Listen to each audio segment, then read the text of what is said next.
So, Peter, Yes. you are a clinical hypnotherapist with extensive training, and your work is making transformations in people's lives and in their careers.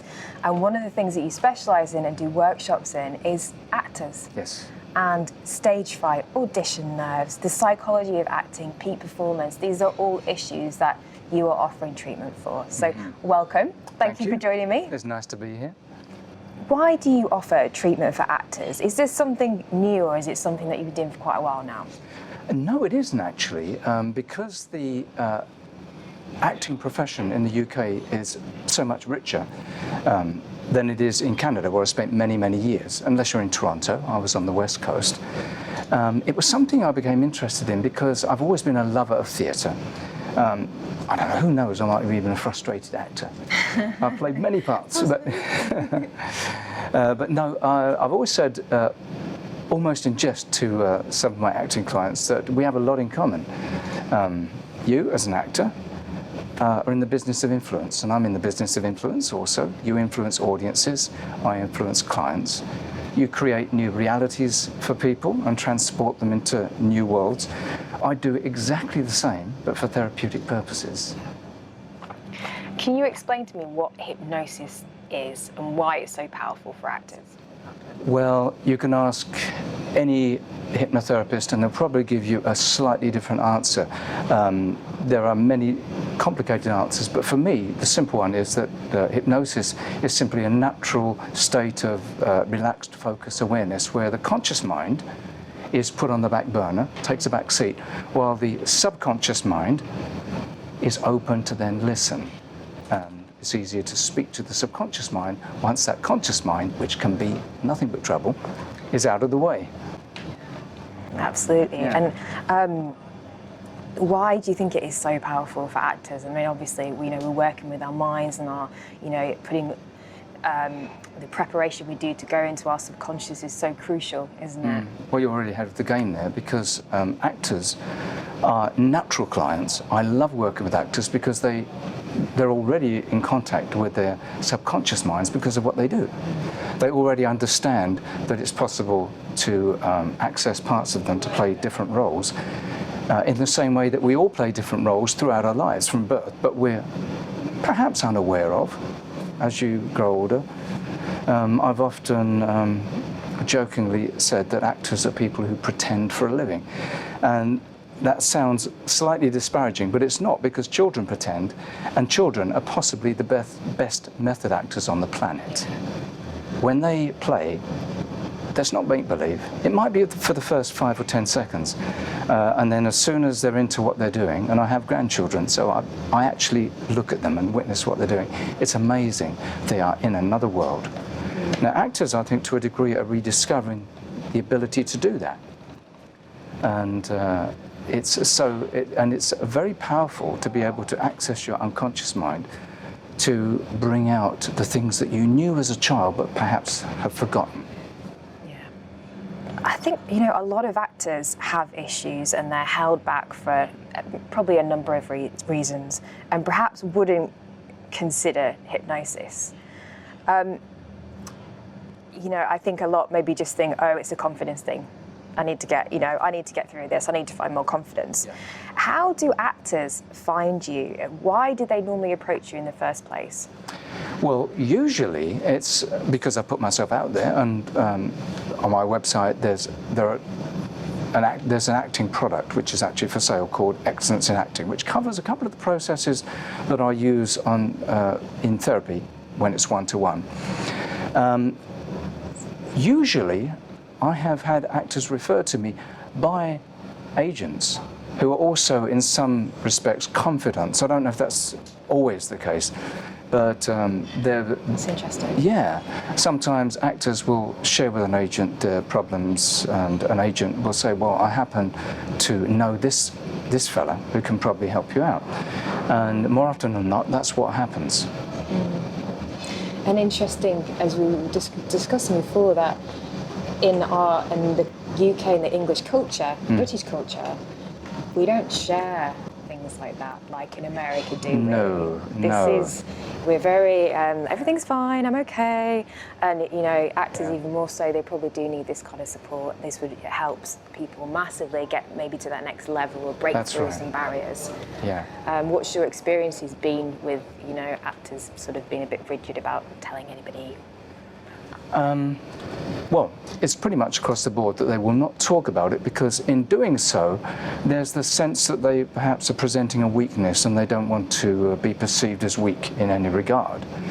I am a sounding board, so they will, even if they're a well-known actor, and there have been cases where the actors have been very well-known indeed, and they are just open. They will tell me, but they won't tell others. But interestingly, the agent seems to be almost a go-between, where they will talk to the agent, but the agent, of course, is not really equipped to deal on a counselling or psychological level with whatever their issues are that they're presenting to the agent.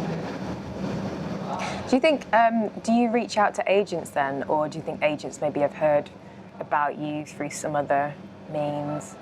I've made it my business to make sure that agents know that I'm there and available. And sometimes, possibly because it all depends if the agent buys into the psychology of therapy. Perhaps they just believe that it's part and parcel of the actor's life, which I don't think it is. Something that I always stress, and I come back to time and time again, is the critical nature of stress and anxiety, not just in actors' lives, but in everybody's lives. For some reason, we've been taught that we just suck things up, that there's a certain amount of stress and anxiety that comes with life. And most actors that I've encountered, and this could be applied to the public in general, operating, if you take a stress level from 0 to 10, 0 being no stress at all, 10 being absolutely off the charts stress, they're operating in a 4 to 5 and thinking that it's completely normal. In fact, when I ask them ahead of time, they think they're actually relaxed. And it's only when they've experienced deep relaxation through the hypnosis process that they're able to say, okay, wow, I've never experienced that before. Okay, well, based on what we did before, and I always take a reading from 0 to 10, how do you feel now? Well, I feel 1, 2, fine. Some of them have said, if it was possible to go to a minus something for relaxation, well, I wasn't just at 0, I was at -5. Oh, well, that means then, if we take that 5 and add it to the 0, you're at a 5 out of 10 for stress and you don't even know it. Once they know that, that becomes a new benchmark for them. Once they've experienced what it is to truly be stress-free, that then becomes the new benchmark, and they know it's there for them. And I teach tools to actors to take away with them, so that they're able to access that level of stress-free experience themselves. I teach certain processes towards that. Is there any overlap with meditation? Anybody who has done meditation or has done yoga, and I don't mean the twisting yourself up into pretzel type yoga, I mean yoga as a philosophy, knows the same state of mind as I introduce to them through hypnosis. It's a brainwave state. There are several brainwave states. There's beta, which is wide awake, which you and I are involved in right now, although I wouldn't be at all surprised if at some point we both slip into alpha, which is a more concentrated, aware state, and that's when you make a connection and when you become oblivious to what's going on around you, which was the definition of hypnosis that I just gave to you a little while ago, which is relaxed, focused awareness with a continuing reduction of the awareness of whatever's going on peripherally around you. Interesting. What I do sometimes is, if somebody says to me, what is hypnosis? And I'll say, well, do you enjoy a good movie? And I'll say, yeah. Ever been to a movie or a play? Yeah. So, but when you actually intended to do that and you bought that ticket for yourself and you knew it was going to be a movie that you were really going to enjoy, at that moment you made a contract with your unconscious mind that when you turned up to see the movie or play, that whatever appeared on the stage or on the screen for the next 2.5 hours was going to become your new reality. And you agreed that. To the point that if it's sad, you actually get emotional and you start to cry. If it's terrifying or if it's stressful, your body starts to react and starts to do what it does during a fight-flight response. Yes. Except there's that little 10% of you up here that always knows it's okay, it's just a movie or it's just a play, but not enough that it interferes with your enjoyment of the movie. And then once the credits start to go up or the curtain closes, you're back in the room, as they say, and then you go out with your friends and you go into the cold night air of the West End, grab a drink in the pub and talk about what you've just seen, and you're out of your trance. You went into a trance and you came out of a trance. That's pure hypnosis right there. That's fascinating. It's totally true, isn't it? People are just like in a trance when they're watching TV or when they're... That's right. And an actor has to go into that themselves, of course, on the stage in order to draw the audience in, as you well know. Is hypnosis medical? And would a GP, refer me to you? No, absolutely. I'm a clinical hypnotherapist, and sometimes people say, what does clinical mean? It means that I also work with medical issues. I work with people who have Parkinson's disease and other movement disorders. I work with dentists and doctors, and the British Medical Association accepted hypnotherapy as a viable form of treatment in 1955, so it is accepted. And there are doctors and there are psychologists who are trained in hypnosis also. So it's not considered a fringe science at all. It's been well accepted for many decades now. Yeah. Can you just talk me through the process that you go through with an actor? So presumably you do some sort of assessment with them and then figure out the best kind of course to move forward. Absolutely. First of all, we talk. And we just talk and create an atmosphere where rapport is very important. They've got to like you. If they don't like you, you're in deep trouble. Of course.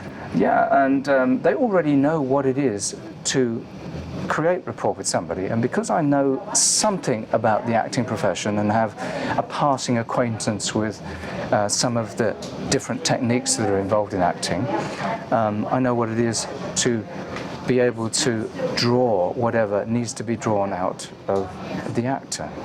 And so when they tell me what the problem is, we take maybe a bit of a life history just to see if there's anything relevant there, because sometimes there may be a key event or a key incident in someone's life that may be actually pivotal to what they're experiencing now, which they don't want to. Because not just actors, but all clients come to see me for one of 4 reasons, and all of these 4 reasons cover absolutely everything. And they're either feeling something they don't want to feel, they're doing something they don't want to do, they're not doing something they should be doing, and they know they should be doing it, but for whatever reason they're not, or they simply want to get better at doing something, and we're talking about peak performance at this point. And those 4 reasons will cover absolutely everything. What is the most common reason why an actor would come to you? Or does it vary? Okay, it does vary, but generally speaking, they come to me because they need to be equipped with tools that will enable them to be able to access a state of relaxation and eliminate anxiety, of course, for auditions, for performance, for readings, and for any other process along the way. They also come for confidence, of course, for increased self-confidence, because auditions are a sure way to get your ego absolutely battered if you're not prepared for it. You smile, so you speak from experience, okay? Yeah, it's massive for a lot of people. It is, and it's just, it is part of what you expect as an actor, but there are ways of actually working through it. And you would think actually that actors, more than anybody else, would know how to combat that, because they're people who know what it is to totally immerse themselves in a role and totally believe that for a living. So you'd say, why wouldn't actors then immerse themselves in the role of someone who's supremely confident walking into an audition room?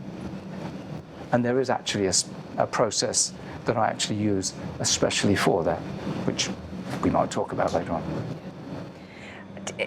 I'm curious as to know what you think what your thoughts are on what acting actually is, because obviously we're using our mind, we're using our body, we're using our thoughts, and in some way going into different levels of consciousness to be able to prep and to perform, and to let go and to have it all be there. And I think people's understanding of acting does vary, and I was curious as to what you think it is. Wow. I tend to lean more towards the method type definition, whether we're talking about Stanislavski's system or Lee Strasberg's method that came out of that, of course. There are two ways of going about this. I don't think it's about just, as Spencer Tracy said, just learning your lines, coming along and trying to bump into any furniture. There's more to it than that. And for any actor to really be worth their salt, there is a point where part of them has actually got to believe what's happening. And I think it was Julianne Moore, who said that acting, she considers acting, and I think a rough quote, is a form of self-hypnosis, where a part of her actually immerses herself into the experience so much so that she believes it to be true. Yes. And it was it Meisner who said that acting is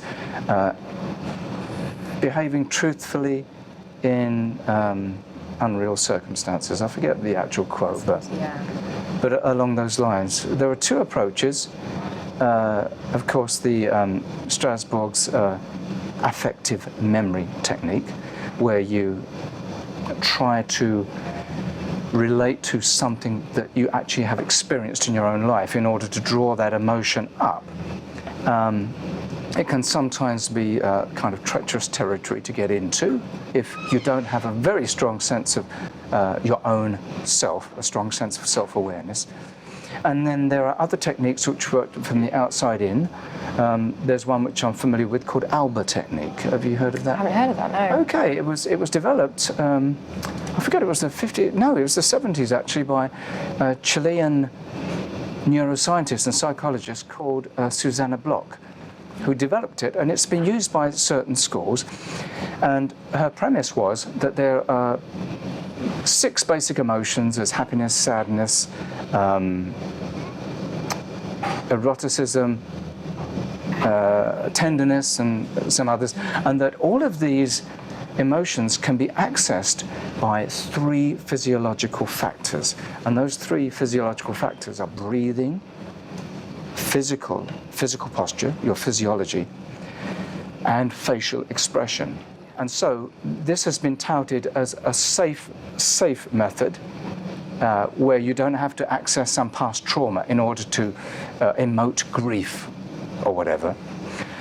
The only thing with this method is that there is a blind spot, if you will, and that is that it's true that if you adopt a certain physical posture, for example, if you just slump like that and you walk into a room and I speak to somebody and I speak in a very quiet voice, already I don't feel very confident. Now, there's a certain way you hold yourself.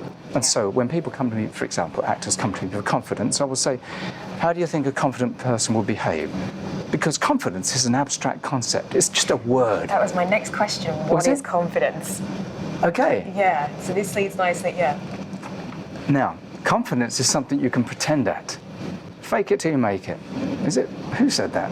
Was it? I know, Richard Branson. And the idea, again, getting back to Alba Technique, which I guess unconsciously I've used for years to demonstrate confidence. What does a confident person do? Well, they hold their chest out, they walk into a room, they walk into the room as though they own it. They have a strong sense of self. Yeah. And they breathe confidently, there's lots of eye contact.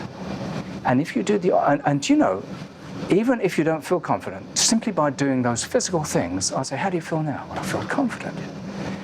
Act as if. Act as if. And then, as I've said, actors are people who pretend for a living, but the thing is, they're so good at it that there comes a point where they don't know they're pretending anymore. They honestly don't know if they're pretending.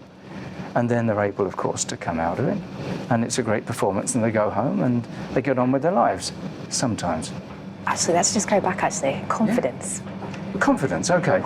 What actually is confidence? Everyone flings this word around, it's so much so in acting, and sometimes I do think, but what is it? Is it just, you know, your complete belief in yourself to be there and do what you need to do in that moment? Is it to do with beliefs? Is it, you know, is it a state? It has nothing to do with success that may already exist in your life, because it doesn't matter whether you're a graduate of drama school, a new graduate, or you're an actor who's been doing it for 30, 40 years. I've had clients who have had crisis of confidence who are already successful. So you might think, well, what have you got to be not confident about?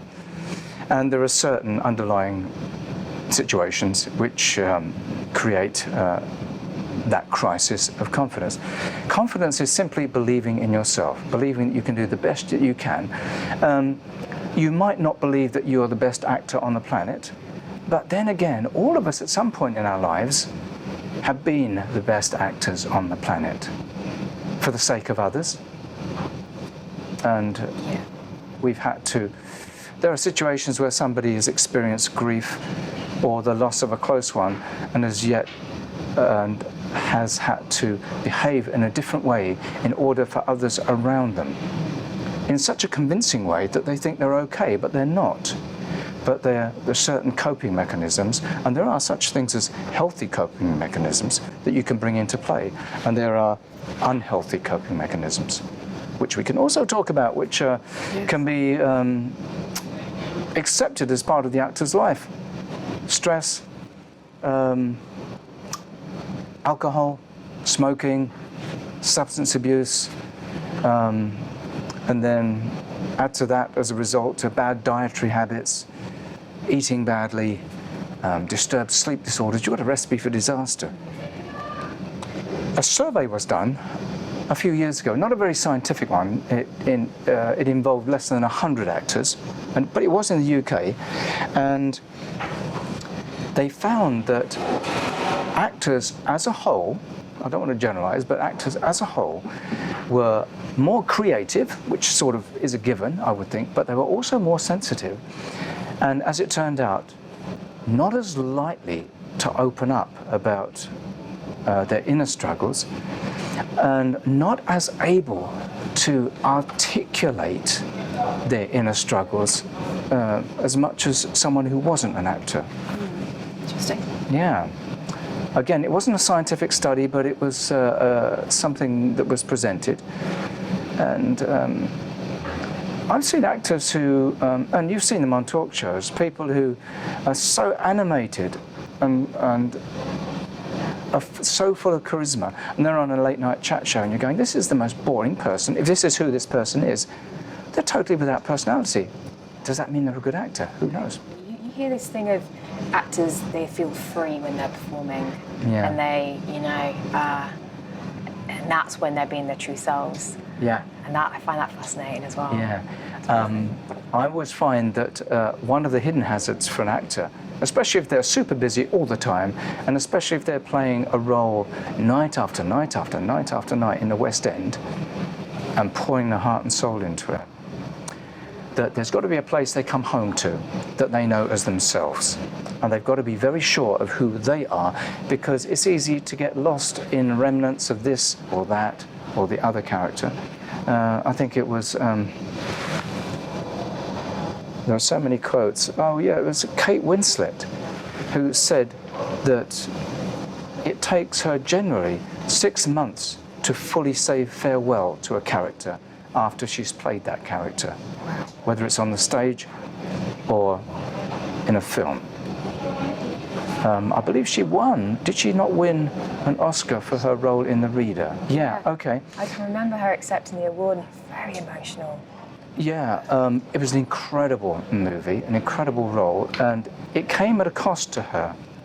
She said that after doing all the research into what it meant to be an SS concentration camp guard, that after coming through that role, she felt, and again, this is a quote, I think, she felt as though she'd come out of a serious car crash and she needed to understand what had just happened.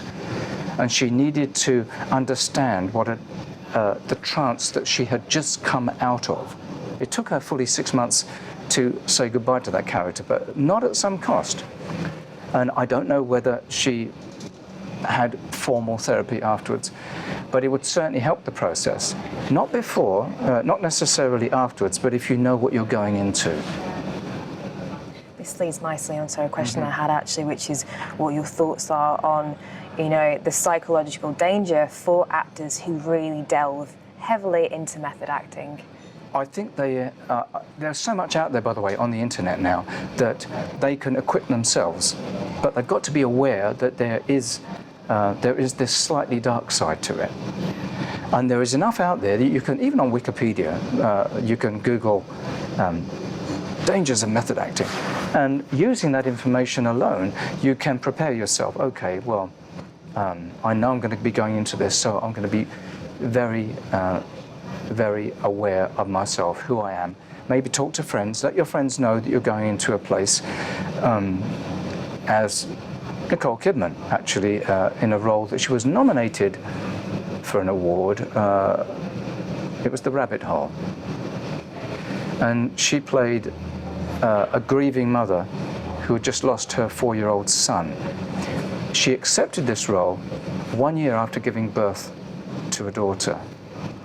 Now, she was already well aware ahead of the game that she was entering into extremely treacherous emotional territory. And she told her husband, look, I'm going to have to exist in a place of limbo for a little while. I just want you to understand that. So she really had her head screwed on. She knew what she was doing. She knew what she was doing. And I forget who the actor was who played her husband in the role. But it was advised that perhaps what they should do is attend real grief sessions and join parents who had recently lost children. It was so intense that she could only attend 2, and said it was raw. It was so raw that she couldn't actually handle it. So she went into the role, and it was during the role that she realized she was losing her equilibrium.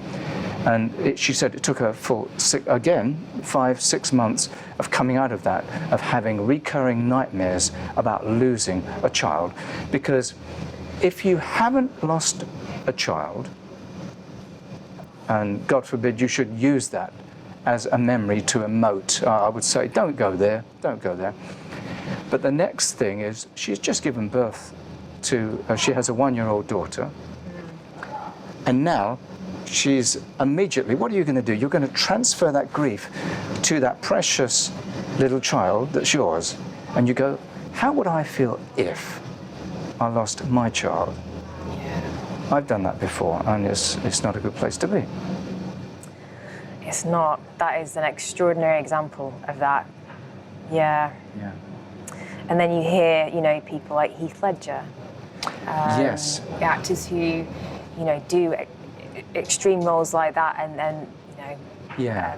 Something sad happens, and you do wonder, is it because of those roles? Did they overdose, or did, you know, has that led them down that route? And the simple answer is probably. I think that probably, with Heath, of course, there's this speculation of whether his incredible role as the Joker played a part in that. We know from the anecdotes of people who have gone through it and survived, like Kate Winslet, Nicole Kidman, that there is this hazard, and it really does exist. We know that Heath Ledger was keeping journals as the Joker and was really delving into his dark side, because anybody who's a student of Jung knows that there is a dark side. And sometimes we can be disturbed by things that might come to our own consciousness in dreams, and you go, my God, I didn't know I was capable of even thinking something like that. But that's okay. You have to acknowledge your dark side, maybe even love your dark side, acknowledge it's there, and just strive for the light. We could get into a whole spiritual dimension here, which is, you know, which is easy to get into, but which I won't at this point. It's interesting you say, because when you do think about, just touch on it briefly, when you do talk about the process of acting and, you know, the mind, body and soul, it does strike me that there's something very spiritual about that, and about the nature of acting, and something that nobody really talks about, or not that I've heard of much conversation about. I have seen a handful of people for what we've been talking about, which are people who are having issues that may or may not be associated with roles that they're either currently playing or have played. Because those, unlike somebody who says, well, I know I'm depressed, I know that I lack self-confidence, I know I've got a problem with smoking or something. And let's take the realm of performing arts. If a dancer has an Achilles tendon problem or an ankle strain, that person can't dance. They can't go ahead because it's something that's obvious, it's something that's they know about, and something that prevents them from doing what they do.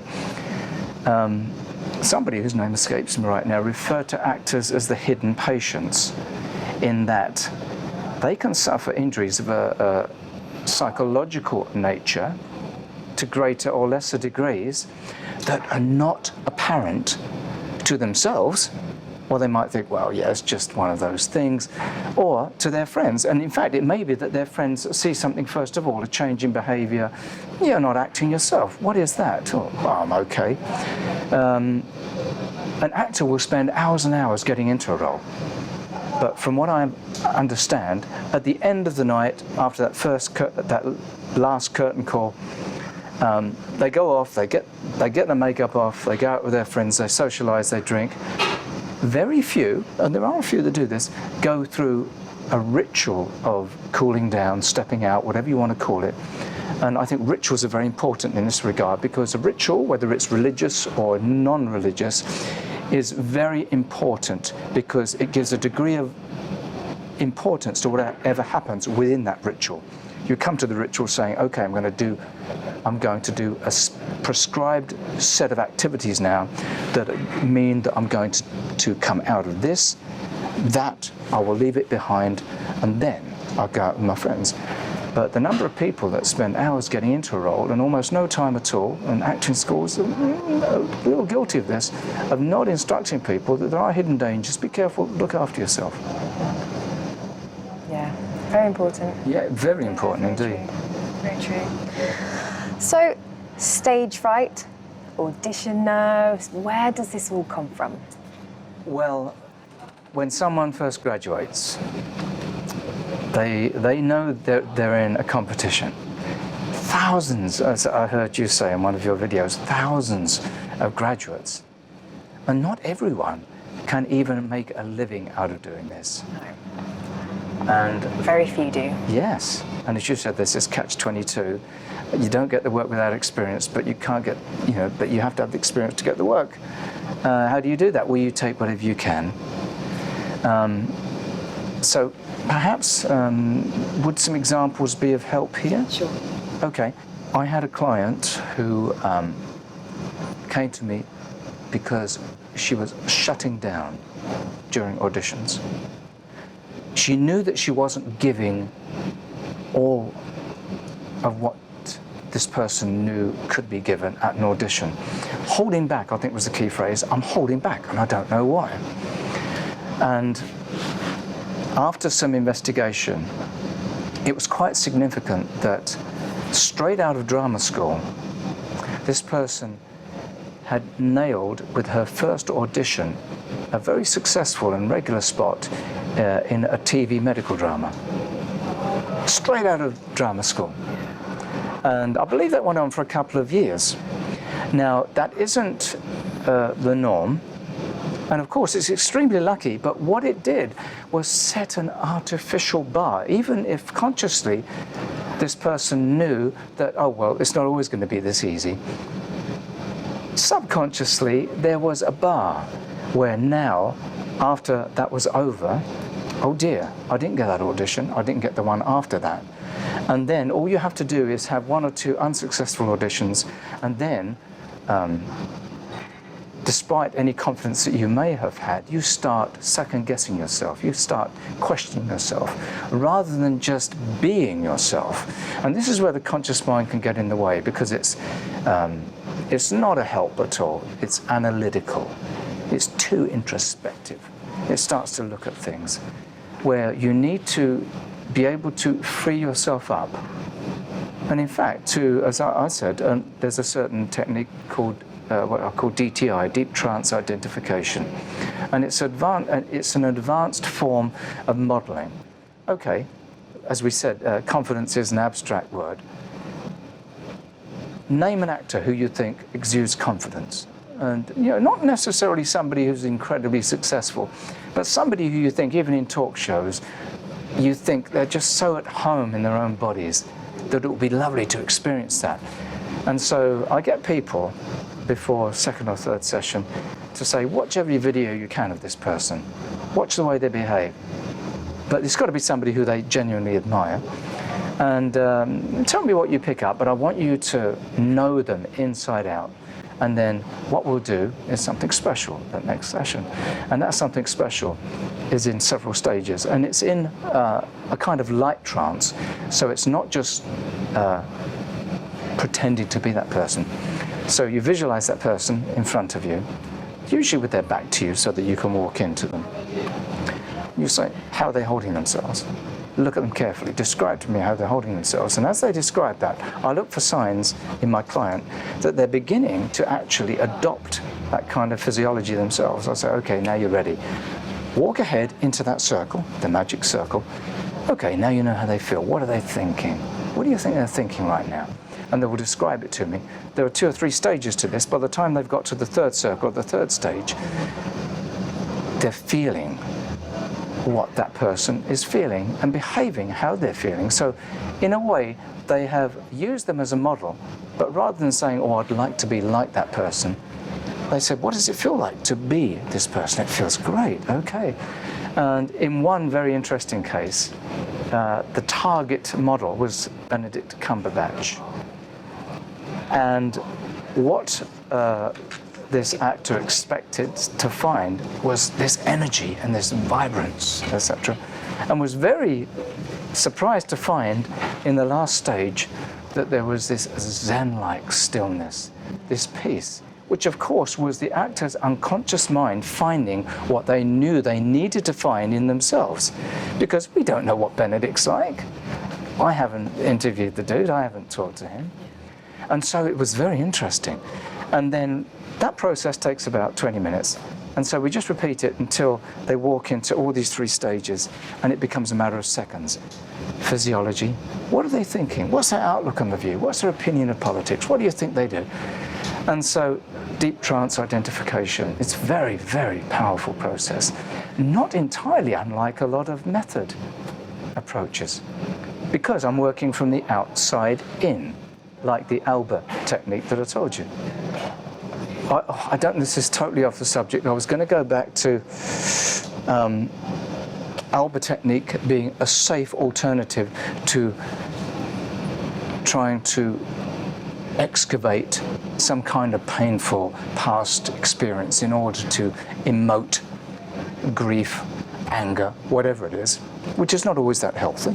By doing the so-called safe method and working from the outside in, adopting the breathing, adopting the physiology, the posture, and adopting the facial expression, and then all of a sudden you find that you're in that emotion that you're seeking, you would think that would be safe, except I have a technique within hypnoanalysis called affect bridge. It's got almost the same title as affective memory technique. An emotion, a memory, will seek a reason for its existence. It sounds a bit abstract, but if you have an emotion doesn't like to exist in a void. It likes to have a reason why it's feeling the way it does. And just because you're entering a role isn't good enough sometimes. And this hypnoanalytic technique called affect bridge traces, under controlled circumstances, which I control, traces a memory or an emotion back through a timeline. When did you first feel this way? I don't know. Well, let's just go back. Okay, oh yeah, maybe it was when I was 15. Okay, let's just go back and see if it was earlier than that. Oh yeah, it was earlier than that. Eventually you nail a pivotal moment which gave birth to that emotion for the very first time. And that can, more often than not, be some kind of trauma. So while you're doing something safe, like Alba Technique, the emotion exists, okay, what do I do with it now? Why do I exist? Why am I here? And it will seek a reason for its existence, and if it won't find it, it will create one. And sometimes going back to Nicole Kidman's experience, if she hadn't experienced the death of a child in order to play the part of a mother who had lost a child, the next best thing is to experience what it would be like if you lost the child you already have. Again, very treacherous territory. And the thing that I admire about actors is that they're willing to pursue areas of their own psyches that normal people who are not actors, like myself, avoid like the plague. And people like you go into it, not for sport, but because it's what you do. Now, of course, the majority of people come out unscathed because they know exactly what they're doing. Perhaps they have a very strong sense of self, a very strong sense of self-awareness.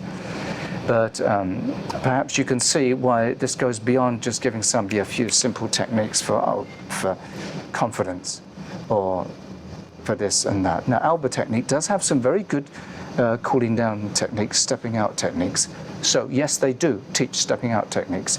I take it a step further because I take people into their subconscious, into a trance state where they're more able to access what they need to access in order to develop a strategy. It's very important to have a strategy and a ritual that you can repeat each time so you can come back to it.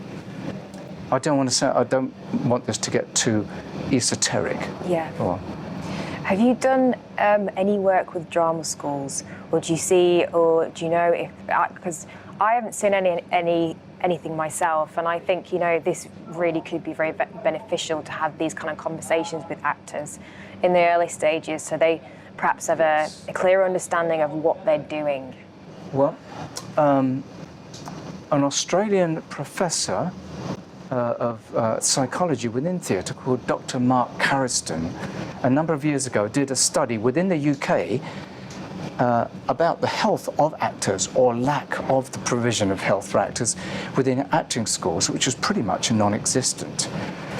And his recommendation was that every acting school should have a resource available that they know of, and this could be counselling, psychology, hypnotherapy, that they're able to make actors or their students aware of in preparation for roles that may be perhaps more challenging or require something more of them than they're prepared to actually give at that point. His recommendation was, as you've just said, that there should be this knowledge ahead of time and there should be professionals on board. Now, I have not talked to acting schools because I'm not at that stage where I've done that. I've just been working with people one-on-one.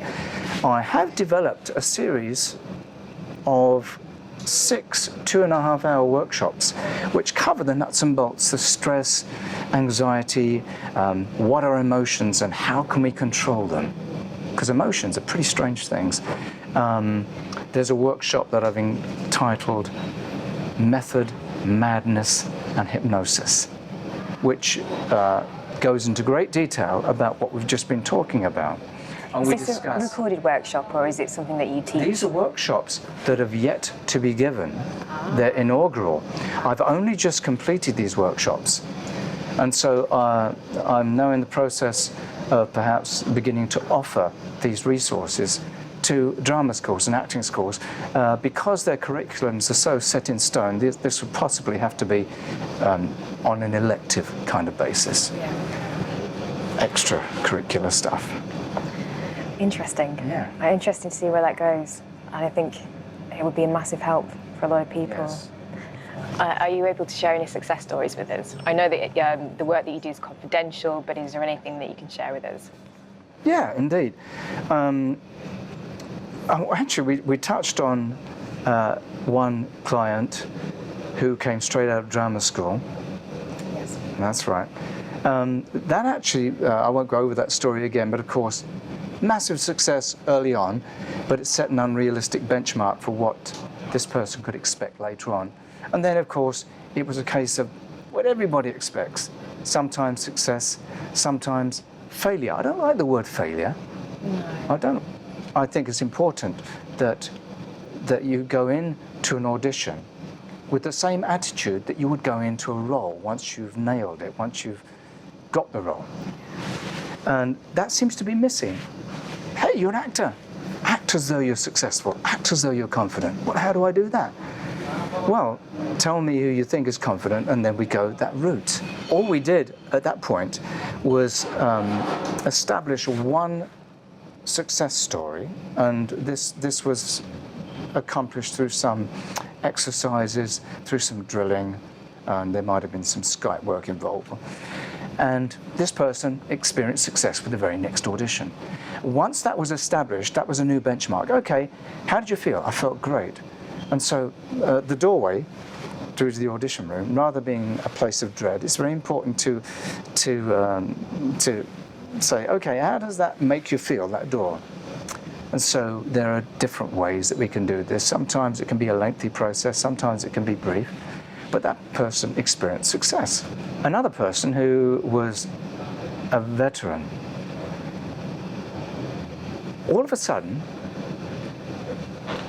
found themselves out of their comfort zone. They were touring with a West End musical that had been resident for several years in the West End, now it was doing the tour.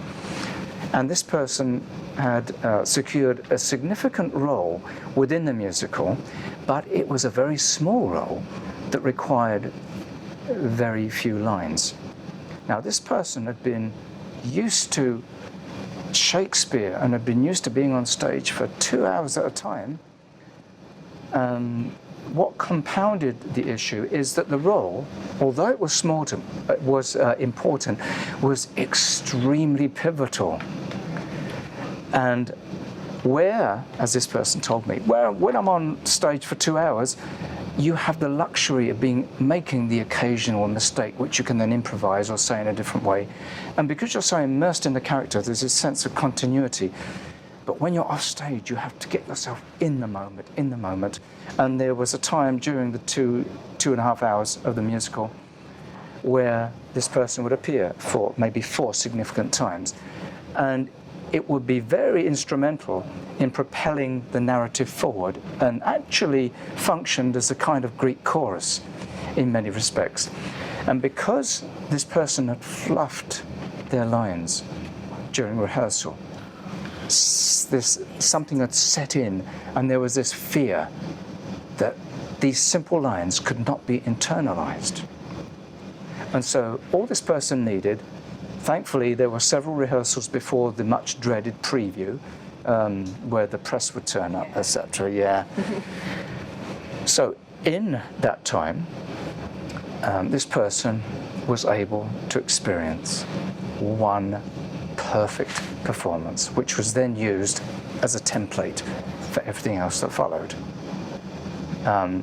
This was such that deep trance identification was not particularly relevant to this. But this person had so many years of just nitty-gritty Shakespeare, Ibsen, the hard stuff. Another interesting example was an actor who was already successful. The kind of actor that wasn't necessarily A-list, but you'd see this actor's face and you go, that one, oh yeah, that and that. So there was already success in place. And I had this actor referred to me through the agent. And this actor phoned me and said, I want to see you because I'm going through a crisis of confidence. And this actor was rehearsing for an upcoming TV drama. Unlike any takes, no takes are perfect. They happen over and over again. You're not happy, or the director's not happy, so you simply do it again. But sometimes when it becomes bigger than it actually is, and then you put attention on it. You put attention on it. There's a saying in psychology that whatever you put your attention on amplifies in your awareness, and it becomes bigger than everything else. And something that's absolutely inconsequential can become this huge mountain. The interesting thing is that after the aborted takes, and when they got something they wanted, this person would see the rushes and they would say, wow, actually I'm very happy with what I've just done. So that was no problem at all. Unfortunately, it didn't translate to the next day and to the day after that.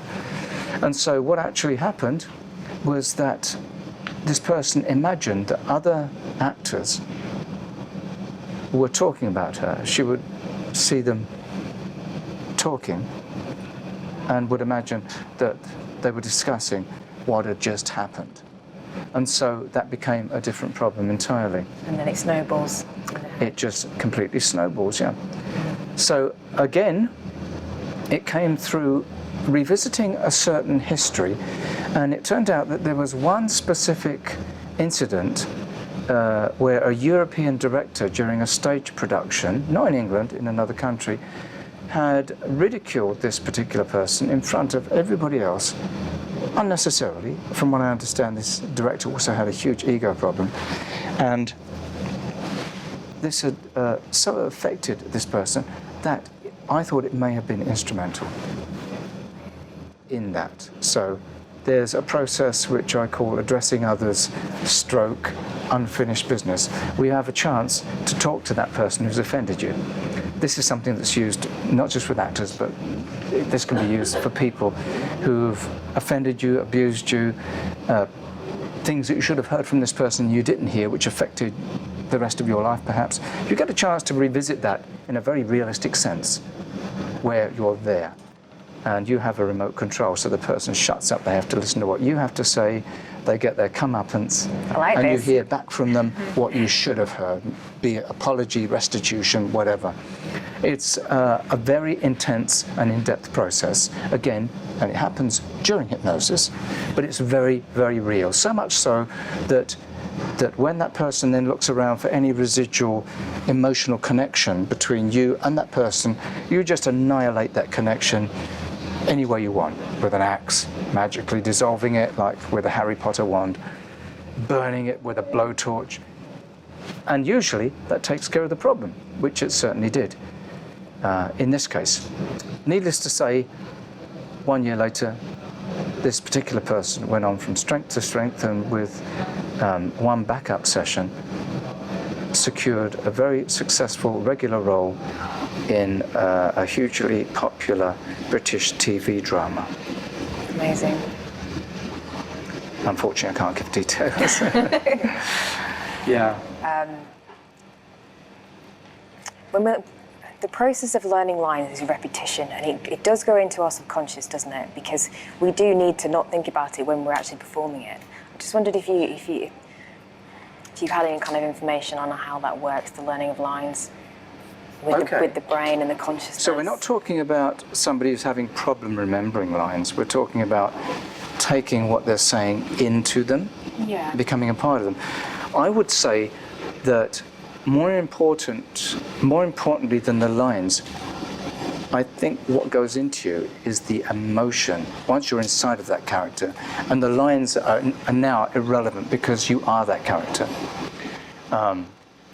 You are inevitably taking that person into yourself, which is where this thing, which some people have called the blurring of the boundaries, boundary blurring, emotional hangover, post-traumatic stress.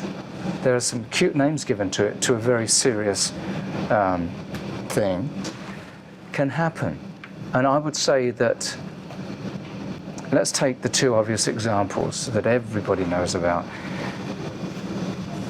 Someone who plays Willy Loman from Death of a Salesman night after night after night, or shall we say Blanche Dubois from Streetcar, night after night after night. If they're doing what I know actors do, they are giving of themselves, so much so that there's no way they can come away from that unaffected. Now, if you're in a 6-month run or a 1-year run or a 2-year run of doing this, no wonder people say that it takes them 6 months to say farewell to a character, because there's no way that that character can ever be really forgotten. You've gone into that character to such an extent, and some actors I know, have, rather than saying this is where this character's story begins, this is where it ends, they've created a pre-story and a backstory and an after story. My older daughter played Stella in an incredible high school production in Canada. North America is notorious for their unbelievable productions. And this fantastic visionary director by the name of Matthew Howe, I'll give him a shout out, he's unbelievable, brought something out of these kids. He took my daughter playing Stella and one of her best friends who was playing Blanche Dubois to a cemetery where they were going to visit Blanche Dubois' grave. And they were going to lay flowers on her grave. This was how seriously this production was taken. And so they considered, after Blanche's tragic end, what happened after that? Well, that extended the story of Blanche. And so there is a fine tightrope to walk. No wonder athletes are called no wonder actors are called emotional athletes, athletes of the heart, because they're taking serious chances. I mean, even the language given to fantastic performances these days include words such as daring, vulnerable, brave. It's as though you've got to be those things in order to be up for an award of some kind. So there is inevitably a price that is paid. Some people can brush it off. Not everybody is effective because everybody's different. But as you said a little while ago, actors have to be made aware of this at the very outset. And they have to know what they're getting into. This is not just a job. You're going to be walking into a life and you're going to be living that life over and over again. I often, when I'm learning lines, I use images because I'm dyslexic. Okay. So I find, that is so powerful for me. If I look at text 10 times over, it just won't go in. Everybody's brains work differently, don't they? Yes. I just simply advise people to do what I do. I do an awful lot of reading and research and what they call continued CPD, continued professional development. You have to continually read to keep up to date with the latest thing. And I've had to read a lot without going to acting school and without necessarily immersing myself in a psychology degree in acting, in order to understand something of what's going on. Now, in order to do that, what I do is I read for understanding, first of all. So I read, and I read to understand.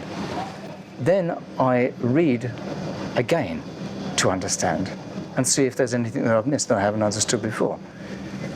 I will then read it out loud to myself, because now I'm learning with two different modalities. I'm seeing, I'm comprehending, but now I'm reading and I'm hearing myself read what I'm watching. And believe it or not, there are different parts of your brain that are taking this information in different ways. And then what I will do is try and look at bite-sized pieces, summarize them, and see if I can extemporaneously express the essence of what's just been said in a 2-minute speech without looking at anything. And once I've done that, I'll move on to the next 2-minute segment and so forth and so on. And then what I will do, if there's a certain phrase that cannot be said any better than what's actually in the written word, I'm not going to improvise that. I'm simply going to memorize that. Whether it's a quote from an actor, actress, or whether it's something that is so precise and so concise that that's great. I'm going to memorize that. I don't care who it belongs to. That's the way I'm going to say it. So you And use then some once you've done different that, senses. yeah, read it for understanding. Read the whole thing. Don't think about memorizing. Just read it, understand it. Of course, with an actor, there are different ways of doing it. There's sort of reading to, okay, read the lines, understand the character, understand what they're thinking. And then read the lines and understand what emotions they may be feeling. I know that there are certain ways. I can't talk as an expert about this. And then, of course, there's just simply the mechanics of the lines themselves. So that's different techniques, how to learn. Oh, also, record yourself saying this stuff and then listen to it again without having to read it. And you spend a lot of time doing it, but you're not just cramming. What you're doing is taking it into the short-term memory, and then by doing everything that I've just described, you're actually taking it into the long-term memory, where something called neuroplasticity actually takes place, and you're actually depositing what would be short-term memory into those parts of the brain that now know it as life learning. Somebody who's done Shakespeare plays just knows that stuff. They can just recite it. It never goes away. It's like riding a bike. This is why cramming is such a terrible idea. This is always going to be short term. Cramming is good for the next 20 minutes at best. So if you're going to an exam for, I remember doing this, I took a degree that included me having to learn 2 years of first century Greek. And so I had to learn declension tables. And I couldn't memorize them, and I had to translate Greek into modern day English, ancient Greek. And so we would all go in with all these declension tables and then would hurriedly in 5 minutes write the declension tables down and then use them as a reference point to translate. Terrible way of learning. It's the classic way of learning, but a terrible way of doing it. Inductive learning is the way. Putting the effort and using That's the right. senses, Yeah. So don't cram for anything. And we are all that bit different, aren't we? I Let it all listen go. to audiobooks rather than read. Yes. And I find that, that as well as looking at pictures and things is so much more successful for me. Yeah. What is peak performance? Is it actually possible, or are we always kind of working through barriers, and is there always something there for us to work through? Well, I think peak performance is performing to the best of your own capabilities. I mean, everybody has a limit, and some people's limit is going to be higher than others. If you take the field of athletes, for example, someone can perform to the best of their capabilities. Now, the thing is that hardly anybody does. We all fall short of 100% of our potential, almost without exception. And so I think what's important is to realize that peak performance isn't reaching 100% of someone else's potential, it's reaching 100% of your potential. And you should be absolutely happy with that, because I guarantee that you're falling way short. And in order to do that, I think you need access to that part of our minds, the subconscious mind, deeper than that, the unconscious mind, which is where true creativity and the genius, if you like, actually lives. And by enabling people to access that part of their mind that they're normally able to access, they're then able to find that slipstream of inspired creativity, where they find that all of a sudden they're, for want of a better word, in the flow, moving with the flow rather than against it, and finding the path of least resistance. And it's a very Zen frame of mind, and it can be applied to almost any activity: reading, writing, acting, walking. We could talk about mindfulness at extremes here. And lastly, last question, at what point should an actor come and seek out help from someone like yourself? Whenever they feel they need help. Does that make sense? Nobody can tell them that now you need help. Sometimes it could be that, often case, as I've experienced, an agent will recommend that their client get in contact with me. at any point that they're feeling that something is in the way, and you'll know this intuitively, there's something in the way. I don't know what it is, but I'm not able to give 100% of what I'm able to give. Something's in the way and I don't know what it is, and I want to know what it is. At that point, then that is the time to come and see me. And the reason for that is that for anyone to achieve any kind of success in any field at all, your conscious mind and your subconscious mind have to be on the same page. All parts of you have to agree that you want something. Simply because your conscious mind says, well, I know I want that, doesn't mean you're going to get it. Because even though your conscious mind might have some wonderful objectives and wonderful goals for your success, your subconscious mind, for reasons of its own, of course it's your reasons, but for reasons of its own, may throw up roadblocks and may actually self-sabotage. And you need to know why that's happening. And then, of course, I enable you to go into that place. We take life history. Then it may be simple, it may be more complicated. Yeah. Peter, thank you so much for joining me today. I really appreciate your time. Pleasure. It's been wonderful. It's been lovely to meet you. Thank you. Thank you.